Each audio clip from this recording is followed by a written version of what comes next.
Olá, sejam bem-vindos a mais um M&A Expert. Eu sou Leonardo Grisotto, sócio da Leão Bravo, e hoje vamos conversar com o Leonardo Gianotti. Ele é economista, cofundador do Curitiba Angels, CEO da CWB Capital e tem muita história para contar para a gente, vários casos de sucesso. Tenho certeza que vocês vão aprender bastante. Se você ainda não é inscrito no canal, se inscreva, se acompanhe o nosso podcast e vamos lá.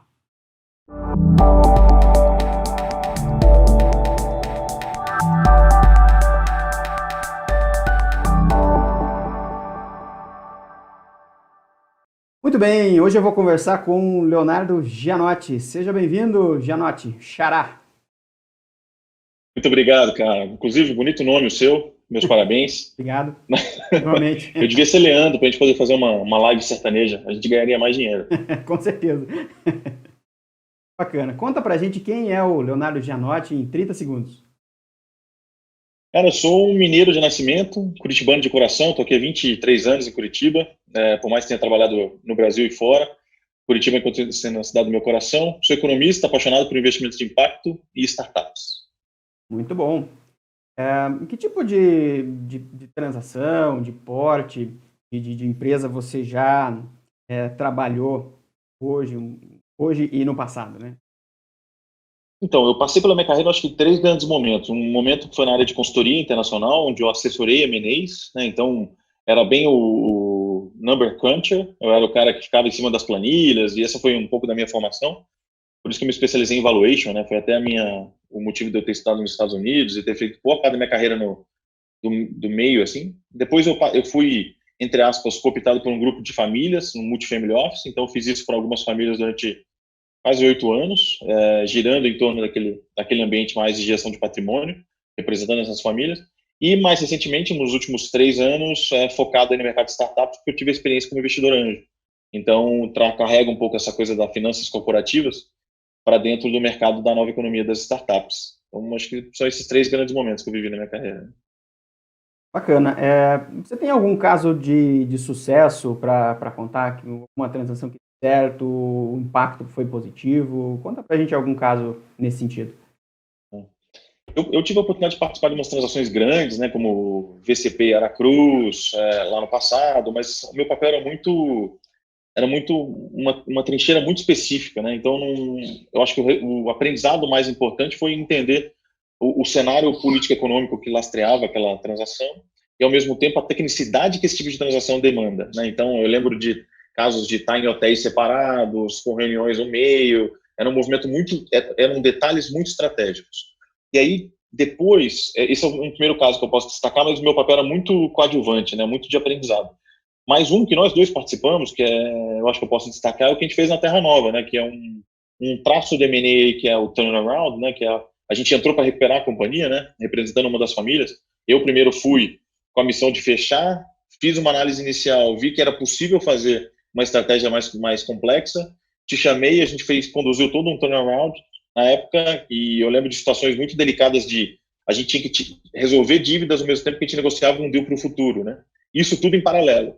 Então, para mim, eu acho que um dos grandes aprendizados da minha carreira, acho que uma das coisas que eu mais tenho orgulho foi a recuperação que a gente fez da Terra Nova, né? Porque a gente conseguiu pegar uma companhia praticamente quebrada, reconstruir as bases de valor dela, reconstruir toda a estrutura de caixa, com todas as limitações que ela tinha, porque a gente também não tinha muito recurso para fazer isso, e a gente conseguiu atrair um dos maiores fundos do Brasil, né, na área de impacto, para suportar aqueles anos seguintes e fazer a empresa retomar seu eixo. Então, e depois fizemos ainda a transação profissional para os gestores que fizeram depois o CEO de mercado, né, a formação do conselho. Até hoje eu estou no conselho da companhia, e eu acho que o legado que a gente deixou ali foi um negócio que extrapola ao técnico, né? A gente fez um negócio que realmente vai ficar para a história, eu acho. Não, realmente. E hoje, olha que curioso, ontem eu recebi, a Terra Nova virou um case em Harvard, cara. Caramba, que legal. Então, vai ser estudado pelos alunos de de MBA, da turma de 2020 e 2021. Eles vão estudar o case da Terra Nova. Então, porra, um baita orgulho a gente ter feito parte disso. Por mais que, em termos de volume, não foi a transação mais volumosa, que tanto eu como você participamos, mas acho que a responsabilidade que a gente teve e o grau de construção que a gente teve que fazer nesse deal, eu acho que a gente não vai encontrar mais não, cara. É verdade, dizer... foi... É verdade. Esse lado todo aqui é culpa da Terra Nova.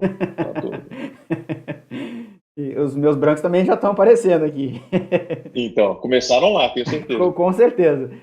Mas realmente foi uma transação, foi um projeto muito desafiador, né, porque envolvia tudo, né, principalmente a parte de pessoas, o impacto que essa empresa tinha na sociedade, tinha e tem, né, Uhum. e realmente dá muito orgulho, muita satisfação de ter trabalhado com você naquele projeto, com todas as pessoas e ver que essa empresa continua operando, né, que toda aquela geração de valor, né, a gente sempre discutia nas reuniões, a gente sempre se preocupava muito com o cliente final, né? Sempre já não se falava muito naquela época, mas a gente tinha essa consciência bem definida de empresa focada no cliente, né? Centrada no cliente.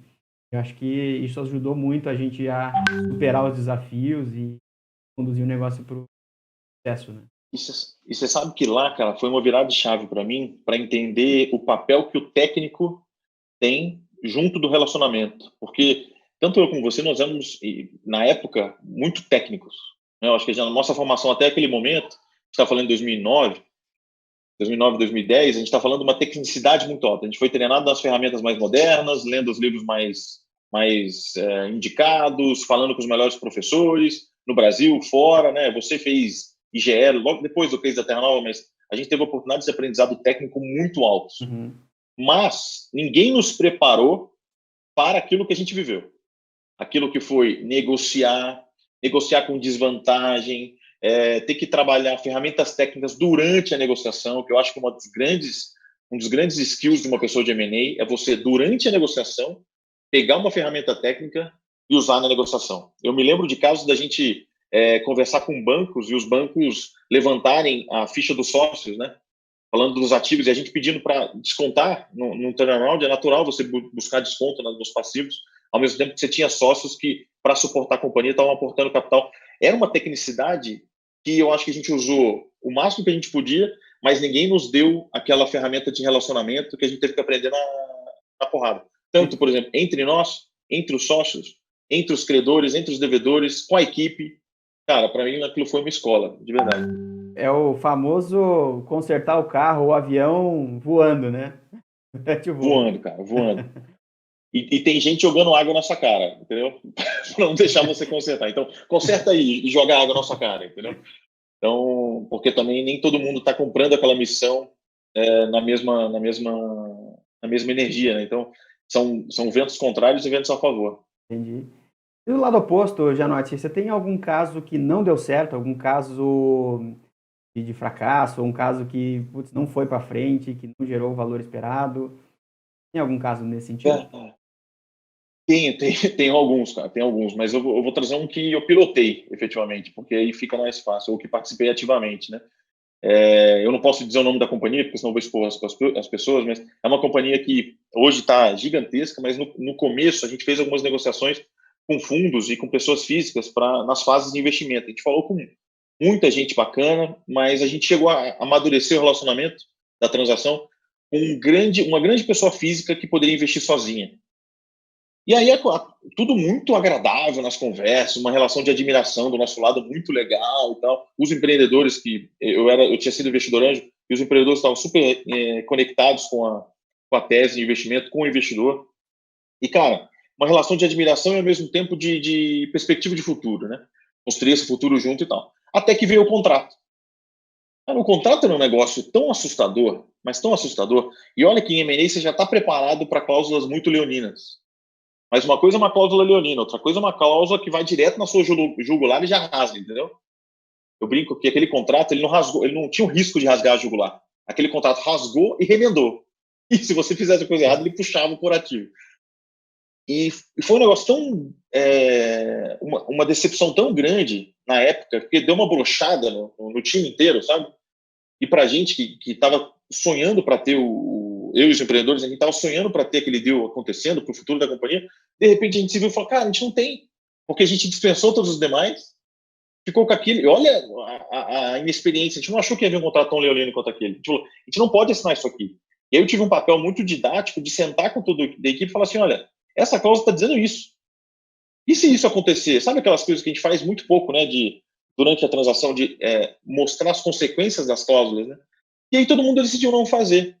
Cara, no dia que a gente decidiu não fazer, o concorrente entrou com 124 milhões de dólares no Brasil de budget. E a gente se olhou e falou, ferrou, né? Perdemos o timing. E em negócios, nesse sentido, o timing é tão importante quanto a tese. E aí a gente se olhou e falou, cara, agora vamos remar. A sorte que os empreendedores não estão acima da média, né? A gente brinca de A-players, né? Os caras estavam tão acima da média que eles conseguiram encontrar. Eu continuei ali na lida, a gente juntos encontrou uma alternativa muito legal para todo mundo. Hoje eles estão super bem, mas naquele momento foi um estágio de decepção e falar, cara, por que eu não pensei nisso antes? Mas que durante a transação está tão inebriado com outras coisas e a gente perdeu aquele deal e quase perdeu a companhia. Demorou muito tempo e muito esforço. Eu acho que a faixa de cá é toda... De cá é Terra Nova, de cá é esse case que eu estava te contando. E eu acho que ali eu tenho muita lição aprendida desse case. É engraçado que não são os cases mais grandiosos que eu participei, mas são os que mais me trouxeram aprendizado. Assim. Porque a dor e a vitória, elas te ensinam muito mais do que simplesmente a tecnicidade. Né? Então, eu guardo como uma tatuagem assim, todo o aprendizado que eu tive nesses dias. Muito bom, excelentes aprendizados e obrigado por compartilhar. Vamos agora para o segundo bloco, onde a gente vai olhar um pouquinho para o futuro.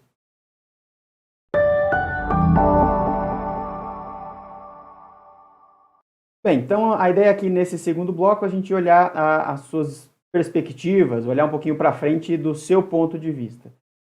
Que recomendações você daria aos empresários neste momento? A gente está falando aqui final de junho de 2020, vivendo uma pandemia, uma crise de saúde, crise política, crise econômica, tudo junto. Que recomendações você daria para os empresários? Cara, meu primeiro ponto quando eu estou nesse mercado, e eu tenho falado isso com os meus sócios, com as equipes que eu trabalho, que vai passar. Então, o Brasil é acostumado a movimentos cíclicos de crise e a única certeza que a gente tem é que um dia vai passar. E a gente precisa estar pronto para quando for passar. Eu acho que a grande especificidade da crise do corona é que ela vai passar, mas ela vai te levar para um lugar que é muito diferente de onde a gente estava. Eu estava brincando, até participei de uma live que a gente mergulhou numa piscina para atravessar do outro lado. Então, o começo da pandemia era quanto tempo ela vai durar para a gente poder voltar. Né? Tanto que a gente falava, quando voltaremos? E chegou um momento que alguém colocou uma capa em cima dessa piscina, você não consegue sair mais. Então a gente tem que se acostumar a viver mergulhado, que é o que eles estão chamando de novo normal. Então o que eu posso dizer principalmente essa crise vai passar sim, da sua dureza ou da sua parte mais crítica, ela vai passar, mas o que vai sobrar pós-crise é um mundo completamente diferente. Então, nesse sentido, o que eu recomendo? Que a gente trabalhe com curto, médio e longo prazo. Curto prazo, para mim, é o dia de hoje. Eu acho que boa parte dos negócios estão preocupados com o dia de hoje ou de amanhã. Né? Médio prazo é infinitamente logo depois da pandemia. A pandemia voltou, ou a gente retomou níveis de atividade econômica próximos à pré-pandemia, eu estaria falando de um médio prazo, porque eu não acho que a gente vai fazer isso em 2020, por exemplo. Seria talvez o momento da vacina. Né? No momento que a gente tiver uma vacina, talvez a gente comece a pensar em médio prazo. E longuíssimo prazo, a sua companhia daqui a 10 anos. Porque a tendência é que a gente tenha mais coronas, vírus, aí no sentido metafórico da coisa, né? Outras crises, por exemplo, uma guerra entre China e Estados Unidos, por exemplo, né? Outra uma crise sanitária, outra crise política, como a gente está acostumado aqui no Brasil, mas que a gente vai viver crises cada vez mais constantes. E como é que o meu negócio fica nesse longo prazo? O ponto mais importante no curto prazo, para mim, é caixa. Caixa barra pessoas. Como é que eu estou cuidando do meu caixa? Porque a minha perenidade depende das pessoas e do caixa. Então, como é que eu estou cuidando do caixa? Como é que eu estou cuidando das pessoas? Uma vez que eu já equalizei a questão das pessoas, encontrei a equipe ideal para atravessar essa crise, usei todas as ferramentas de subsídio, eu posso agora olhar para o caixa e controlar em que prazo esse caixa vai sobreviver. Qual é o meu runway? Quanto tempo eu tenho de solvência? E olhar para isso. Então, para mim, caixa e pessoas no curto prazo. Médio prazo, a sua relação de engajamento com o cliente. A gente saiu de uma relação utilitarista para ir para uma relação de engajamento. Ou seja, não é à toa que a gente está vendo os grandes monopólios crescendo no mundo todo. Por quê? Porque esses caras encontraram uma veia de engajamento que sobressai ao utilitarismo. Que é, por exemplo, eu compro lá porque é barato. Não, agora eu compro lá porque lá é lá. Lá tem um relacionamento de marca. Tem, por exemplo, a Amazon. A Amazon começou me entregando livro. Agora ela me entrega TV, ela me entrega web services, ela me entrega logística. Eu compro fralda na Amazon. Isso é uma relação de engajamento, não é mais só utilitarista, né? É o utilitarista levado a um outro nível. No médio prazo, para mim, é qual a relação que eu estou tendo com o meu cliente. Ou que tipo de relação que eu vou ter que reinventar com o meu cliente. Né? E, por último, ficar atento a tendências e concorrências. O que vai acontecer daqui a 10 anos? Será que meu negócio vai estar de pé daqui a 10 anos? Eu não tenho visto muito empresário fazendo essa reflexão, cara, e me assusta. Porque boa parte de uma construção de valor ou uma construção de fluxo de caixa futuro vem das tendências que você está enxergando. Seja porque você olhou para o delivery de forma diferente, seja porque você olhou para uma nova linha de produto, seja porque você remodelou todo o seu modelo de negócio. Me assusta pensar que mais Kodaks vão vir, né? Mais empresas como a Kodak vão vir, que vão ser fritas, ou vão ser assadas, ou vão ser cozidas dentro da água da pandemia. Então, eu vejo, eu sei que o curto prazo incomoda muito. Ah, mas Léo, eu não tenho caixa. Ok, você não tem caixa. Então, equaliza o caixa, mas isso não te exime de fazer uma reflexão de longo prazo. Percebe? Por conta Pode ser até uma reflexão de longo prazo que meu negócio não vai existir. Ela é válida. Se ele não vai existir, que tal pensar no M&A nos próximos 2 anos? Para que alguém possa reinventar esse seu negócio. Percebe? Como é que a gente pode trabalhar essas 3 fases? Mas, para mim, é fundamental que, pelo menos, o empresário esteja disposto a fazer essa reflexão. Boa parte deles estão mais reclamando do governo, reclamando da pandemia, do que lidando com a realidade em si. É verdade. Até essa semana, eu até pensei em escrever, eu falei, mano, deixa quieto, mas vai muito nesse sentido. Fui fazer compra no mercado online e o sistema deu pau. Aí eu fui no iFood fazer compra à noite, né, não tinha mercado, e aí você só pode comprar em mercados no iFood quando eles estão abertos. Oi, não tem compra programada? Se eu entrar à noite, não posso comprar, é só quando está aberto, tipo online, né? Aí você pede de um mercadinho regional, fala assim, entrega? Não entrega. Gente, que mundo vocês estão vivendo, Exato. né? Que mundo vocês estão vivendo? Por exemplo, uma das coisas que eu acho que vai ser muito pensado é o papel que o mercado tem, né? O varejo tem na sua vida. Uhum.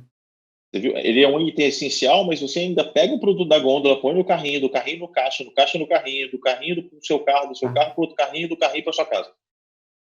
Cara, é um negócio assustador de ineficiente. Sim. E mesmo o sistema de delivery, né? Eu fui sócio do James, por exemplo. O James é um processo muito legal, mas ainda existe uma pessoa que faz a compra na gôndola. Uhum. Então, por mais que a relação seja eletrônica, ainda tem uma pessoa que senta na gôndola, então, que vai na gôndola. Eu acho que tem muito espaço para revolução quando você começa a refletir sobre isso, sabe? Entendi. E pegando o gancho nessa questão de setores, quais 2 ou 3 setores que você acha que vão se beneficiar, que vão escalar, vão bombar, vamos falar assim, daqui para frente? Cara, eu tenho ficado muito atento a varejo. Eu acho que vai acontecer alguma coisa em varejo. Em especial no varejo, estou olhando para shopping center e supermercadistas. Eu fiz recentemente um investimento na Antwerp, que é uma empresa que vai revolucionar a mão de obra das gôndolas, que vai permitir que as gôndolas estejam sempre cheias. Um exemplo da ineficiência do setor varejista.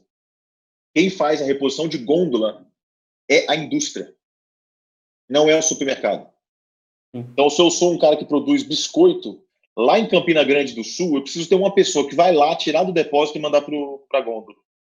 Isso, para mim, é um dos espaços de disrupção que a gente tem, do varejo como um todo. E eu estou falando só de uma questão incremental, né? Não estou nem revisitando o setor inteiro. Eu acho que uma outra mudança no mercado imobiliário, porque a partir do momento que eu construo uma casa baseado no sistema logístico que eu vivo, a escola dos meus filhos, o meu escritório e tal, não sei o quê, a importância que eu estou dando é para localização. Localização. O mercado imobiliário vai sofrer algum tipo de revolução que eu ainda não consigo mensurar qual é, mas eu estou estudando para. Eu acho que, por exemplo, os escritórios vão ser ressignificados, o papel que o escritório tem. Quando a XP pega toda a sua Faria Lima e coloca no interior de São Paulo e chama de Vila XP, ela está mandando um recado muito claro. Ela está enxergando que não existem mais espaços para baias. E se não existe espaço para baia, o que eu vou fazer com aquelas imensas lajes corporativas que eu tenho na Faria Lima, por exemplo? Percebe? Uhum. Como é que o mercado vai se relacionar numa nova relação de localização? Para mim, esse é o... E segundo, será que a próxima geração vai querer ter tanta propriedade como a gente quer? Ou como a gente queria? A gente nasceu programado para comprar casa própria, né?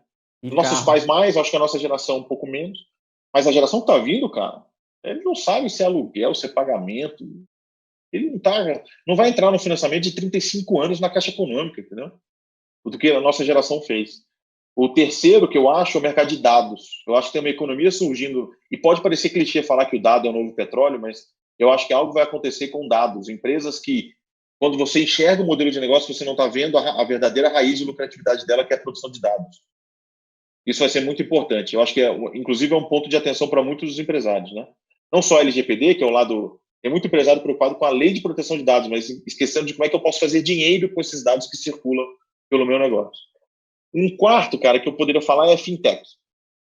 Eu acho que a gente viveu uma primeira onda de revolução das fintechs, mas a gente vai viver a segunda agora. A segunda tem a ver com a nova regulação, sandbox regulatória no Banco Central, na CVM.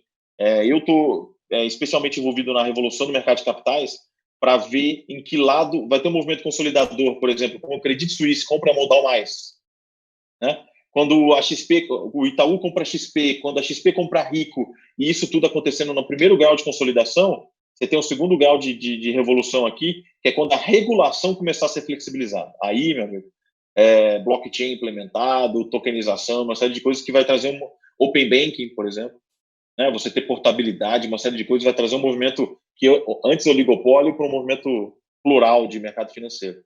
E por último, que é um mercado que você sabe que eu gosto muito, que é o mercado de impacto, né? Eu acho que nenhuma empresa vai poder existir se ela produzir impacto negativo ou se ela não produzir impacto positivo. Então, eu acho que vale essa reflexão do ESG, né, que a gente estava falando um pouco hoje mais cedo, que é dar atenção para a governança, os impactos ambientais e sociais, vai virar, eu acho que é um dos grandes componentes do novo normal. Não é uma tendência bonitinha, like flowers. Eu acho que é uma tendência que veio para ficar conectada à lucratividade, não mais conectada à filantropia ou à benfeitoria dos investidores.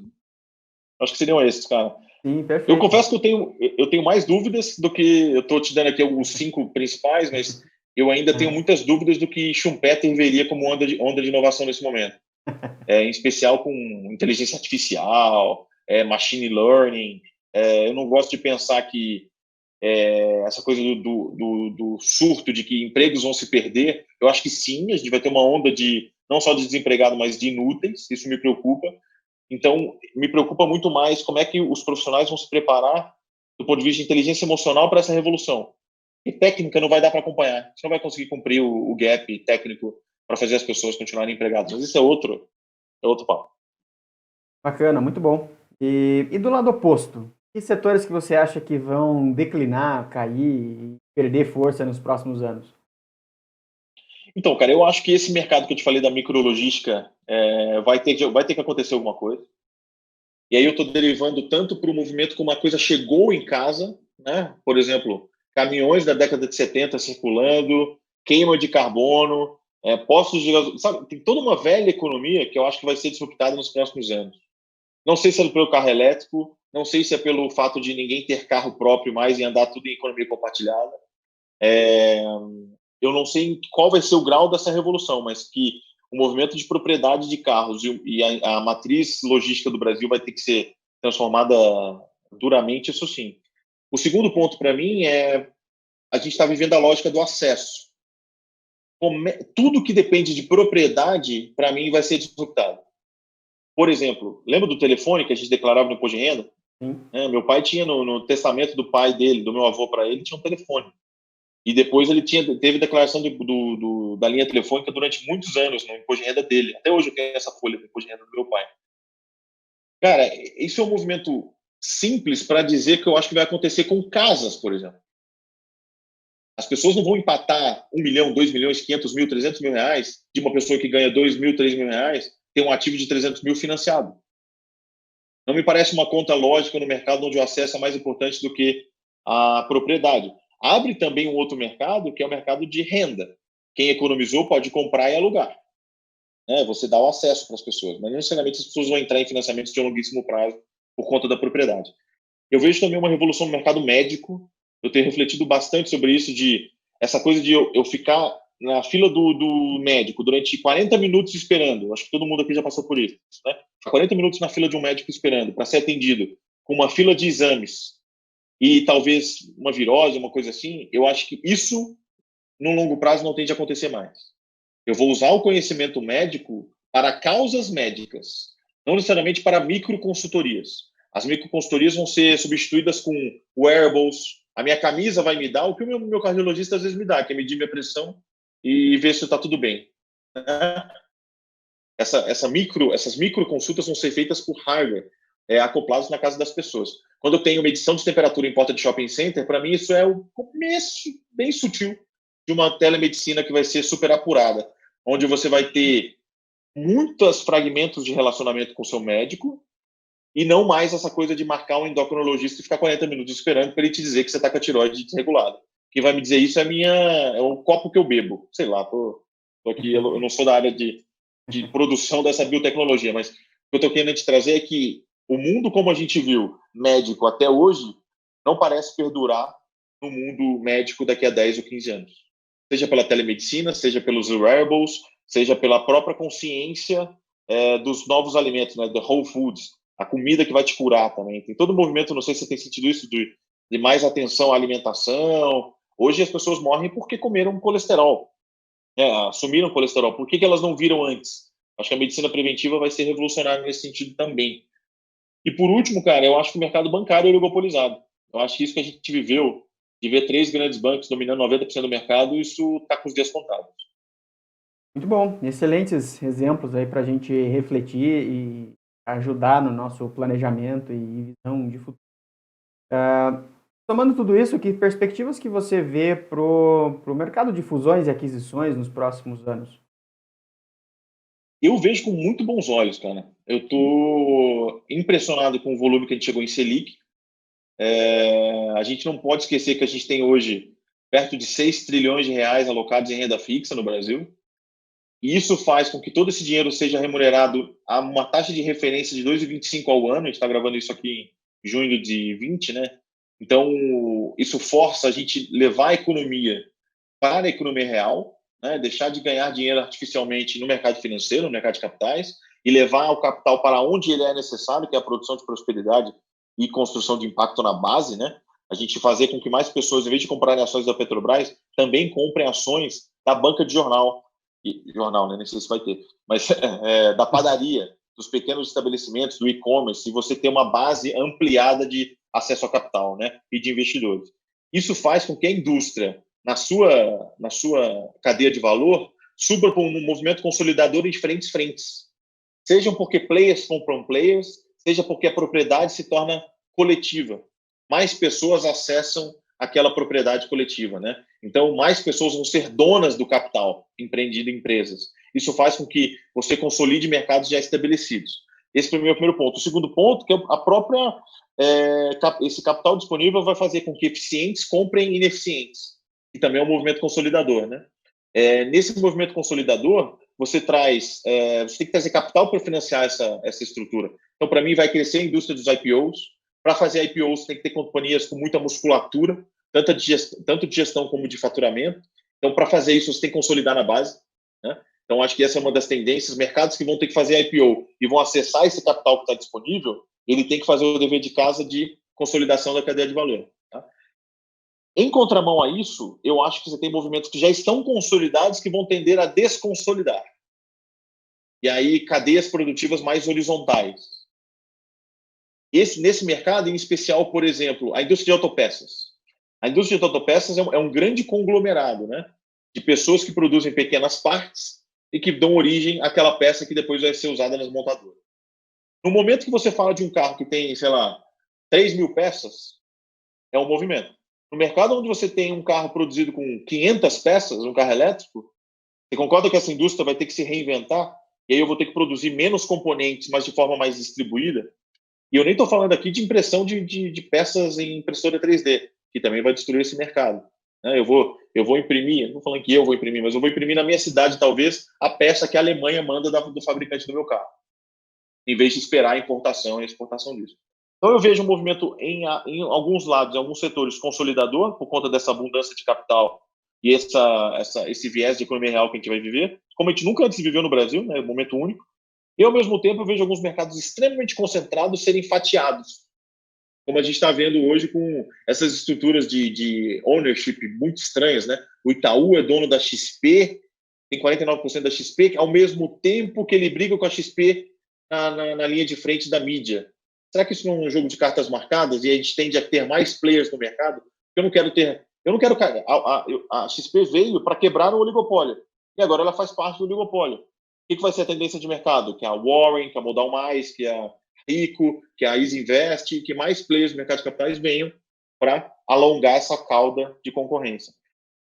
Faz sentido isso que eu estou falando, de hora consolidar e hora desconsolidar? No meio do caminho, eu estou falando de um grande mercado que precisa de gente boa para fazer esses movimentos acontecerem. Sim, perfeito. Uma aula de economia e movimentos dos mercados. E muito bom, show de bola, excelentes exemplos, né? Você mostrou aí com vários casos, vários exemplos, acho que dá para a gente visualizar muito bem esses movimentos que está nos transmitindo. Bom, vamos agora para o terceiro bloco, onde a gente vai fazer um bate-bola aí com algumas dicas suas.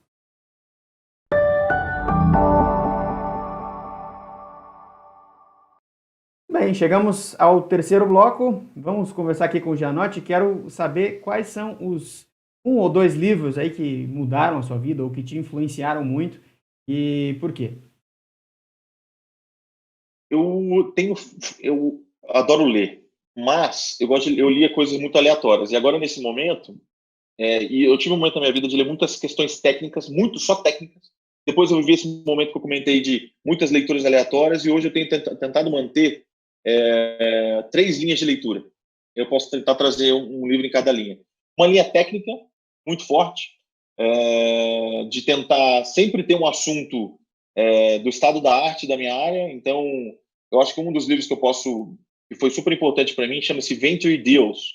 Na minha área de consolidação e investimento em startups, conhecer os deals, como são feitos pela raiz da indústria de venture capital, é muito importante. Esse livro chama-se Venture Deals. Depois eu te passo os detalhes, você pode deixar na descrição aqui para a turma. Mas eu acho que ele traz os detalhes da nova economia. E eu acho que boa parte da relevância das startups nos próximos anos vai bater no mercado de M&A. Vai bater como? Startups se tornando clientes de M&A, sejam porque grandes corporações querem comprar startups, sejam porque startups querem comprar startups, né, em estágios diferentes, assim como você tem que prover capital para diferentes níveis dessas startups. Né? Você tem cheques desde 500 mil até 10 milhões de reais. E essa é uma indústria muito concentrada ainda, muito concentrada. Pra você ter ideia, no passado ela foi de 4,6 bi de dólares. Né? Muito pequena perto do potencial dela, muito pequena, perto do retorno que ela tem entregado. Como ela entrega retorno, a tendência dela chamar mais capital é muito grande. E aí, quando você chama capital, você provém capital disponível. Por exemplo, uma empresa que captou 200 milhões de reais numa série B ou numa série C. Quando ela faz isso, ela tem que ser agora compradora, porque como é que você escala uma companhia sem fazer M&A? É impossível. Se você esperar que você vai ter todas as respostas com produtos internos. A consolidação faz parte do movimento de crescimento em ritmo acelerado. Né? Então, para mim, o Venture Deals é fundamental. Uma segunda que eu estou adorando, eu leio muito sobre estoicismo. Eu acho que em momentos de grande incerteza emocional, de grande incerteza do ponto de vista até de futuro, né? De para que lado nós vamos, o que vai acontecer, é tanta coisa, é tanta informação, e quanto mais eu leio, mais ignorante eu fico. O que te traz para um chão mais tangível? Eu leio muito sobre estoicismo, e um livro que eu tenho lido, até, inclusive está aqui, ó. Ele foi revolucionário para mim, chama-se O Ego é Seu Inimigo. Inclusive, esse autor aqui, Ryan Holiday, ele é um cara que tem várias linhas. Eu estou com esse agora, mas ele tem Stillness is the Key, ele tem várias coisas, Daily Stoic, ele tem muita coisa bacana ligadas ao fato da realidade ser mais importante do que as suas elucubrações de futuro ou as suas dependências do passado. Né? O que importa? É a realidade. A realidade conserta tudo. Porque se você estiver no momento presente, estiver inteiro, estiver pleno, você vai conseguir lidar tanto com as incertezas do futuro quanto com as agruras e glórias do passado. E aí você vive sempre vivendo o momento presente. Né? E eu gosto muito, você sabe, né? Eu gosto de ler muito sobre cultura geral em si, eu gosto de literatura. Então, recentemente eu reli Don Quixote, por exemplo. Eu acho que isso te dá repertório não só imaginativo, mas também de tratar as coisas com menos emoção e com mais razão, porque você extrapolou a sua emoção através da literatura. Então, eu recomendo que todo mundo, em algum momento, tenha uma leitura técnica, uma leitura do ponto de vista pessoal e emocional, né, de você trabalhar você, né, o autoconhecimento, a liderança integral, enfim, uma série de... Inclusive, eu gravei um episódio do meu podcast semana passada com Paulo Cruz Filho, só falando de liderança integral, porque eu acho que isso é importante para o mundo dos negócios. E uma terceira linha é ler literatura, cara, é ler os clássicos, tá conectado com filosofia, tá conectado com literatura clássica, para poder trazer para o seu repertório um pouco mais de imaginação e você não ficar tão duro, porque não se faz M&A se você for só rígido, né? Se for muito intransigente. Muito bom, perfeito. E para a gente fechar, se você tivesse que eleger de 1 a 3 mentores, quem seriam eles? Mentores, assim, de trabalho, você diz? Pode ser de trabalho ou de vida, pode ser pessoas próximas ou pessoas que você simplesmente admira em qualquer lugar. Tá. Eu acho o legal da mentoria é que você tem mentores que ele nem sabe que ele é seu mentor, né? Assim, Isso é legal, assim. Cara, eu gosto daquela pessoa, ela é minha mentora e ela nem sabe que eu existo. Isso é muito legal. E de vez em quando eu tomo algumas coragens e eu faço contato. Por exemplo, eu admiro muito um professor de Harvard chamado George Serafin, que fala sobre Reimagine the Capitalism. Cara, ele é praticamente o meu mentor, mas ele nem sabe. Ele nem imagina que eu existo. Então eu gosto desse tipo de relação platônica da mentoria, né? Ter pessoas que você admira. Eu gosto da micromentoria, que é a mentoria do dia a dia, um pouco do que eu tenho com você, um pouco do que eu tenho com amigos nossos próximos, né? Eu acho que essa troca é uma mentoria, né? Quando eu te falo as minhas agruras, quando você me fala as suas dificuldades e a gente troca os seus planos e tal, isso são micromentorias. E eu tive na minha carreira também 3 mentores, que a gente pode falar de mentores clássicos, né? Eu tive um sócio chamado Luciano Kister, que foi um mentor fundamental na minha carreira. Eu acho que ele me ajudou a amadurecer o que eu chamo de proposta de valor, né? Da minha proposta de valor. Eu tive recentemente uma mentoria com o Peter Rabley, que é um dos investidores da Terra Nova, né? Da Media Network, de um fundo chamado Place Fund. Ele me ajuda a dar uma visão de impacto. E recentemente eu tive uma mentoria com o Paulo Bellotti, que é o gestor da Move Investimentos, que é um fundo de impacto, um dos maiores fundos do Brasil, acho que de impacto. E ele é um cara muito experiente no mercado de capitais e especialmente da indústria de impacto. E como a gente compartilha a Terra Nova, ele consegue me dar uma mentoria muito focada, muito específica. Mas uma coisa legal, Grisoto, é que a todo momento você tem que renovar suas mentorias. Claro, essas 3 que eu te falei são mentorias para a vida, mas você tem que renovar suas mentorias de acordo com os desafios que você está vivendo. E eu acho muito legal desse novo momento da economia que a mentoria acontece. É muito legal, por exemplo, se eu pegar o telefone e falar, Grisoto, tô agoniado, topa um papo de 10, 20 minutos, cara, você não vai se negar a fazer isso. de jeito nenhum. E isso é muito bom. Essa mentoria viva que eu acho que a gente tem que valorizar mais. Não ficar com medo de fazer esse pedido e muito menos de pedir. Quando chegar esse pedido para você, eu acho que é quase um presente. Falar, cara, que legal, vou poder te ajudar com as minhas dúvidas, porque resposta eu não tenho nenhuma. Mas, e ao mesmo tempo essas micromentorias, para mim, eu acho que é o estado da arte do desenvolvimento pessoal. É você usar a sua rede para que ela te alimente. Esses dias eu tive também uma pessoa do mercado de M&A chamado Leandro, que era da Graphic, e foi da Zaxo. O Leandro me trouxe muitas leituras interessantes do mercado de M&A. E principalmente da nossa conversa foi muito pessoal, sabe? Em poucos momentos você fala do Leonardo Grisoto, pai, profissional, marido, e poucas vezes você fala do Leonardo Gianotti, pai, marido, profissional, craque do futebol brasileiro. Poucas vezes a gente fala disso. E eu acho que às vezes a gente tem que ter esses momentos. Eu não abro mão de terapia, não abro mão, acho que é um ativo essencial na minha carreira, ter uma boa terapeuta. No meu caso é a Juliana Bley, e você pode chamar de mentoria também, porque os conteúdos que ela traz e o jeito de fazer pensar, um terapeuta não é só para quem está precisando. Eu acho que é quando você está muito bem que você tem que fazer. E a terapia também pode ser uma pessoa, como pode ser uma corrida, pode ser um futevôlei, pode ser um golfe, pode ser um tênis, pode ser uma corrida, pode ser o que você quiser, desde que te transforme numa pessoa melhor no final. Sensacional. E adorei o termo de mentoria platônica, né? Inclusive, toda semana eu converso com o Warren Buffett, tenho um papo ali com ele, ver o que ele considera, mas... Já tem um apelido para ele? A minha sugestão é que você dê um apelido para ele. Eu chamo ele de Web. Você dá um apelido, é que você chama Web, ótimo. Web, Warren Edward Buffett, né? É de web. Excelente. Porque aí você atingiu o grau máximo da mentoria platônica. Que é a hora que você cria intimidade. Ou insanidade, quer dizer. Quase isso, quase isso. Mas, cara, quando eu falei do futebol, eu senti que você deu uma risada sarcástica. Você que já jogou bola comigo, eu Não, queria que você de jeito nenhum. revisse esse seu conceito, tá? Um craque, camisa 10. Você. Muito bom. Vocês perceberam pela multiplicidade de exemplos e citações do Gianotti o quão experiente ele é. Gianotti, quero te agradecer demais por essa entrevista, por compartilhar um pouquinho da sua experiência aqui conosco. Obrigado. Imagina, cara, foi um prazer. Acho que a gente aprende e sempre estar perto de você, para mim é uma honra, cara. Então, sempre que possível, estou aqui para contribuir. Maravilha, show de bola. Excelente entrevista, não? Espero que você tenha gostado. Se você gostou, compartilhe com os seus amigos, curta o nosso canal e acompanhe toda sexta-feira no ar um novo episódio aqui do M&A Expert. Um forte abraço e até a próxima.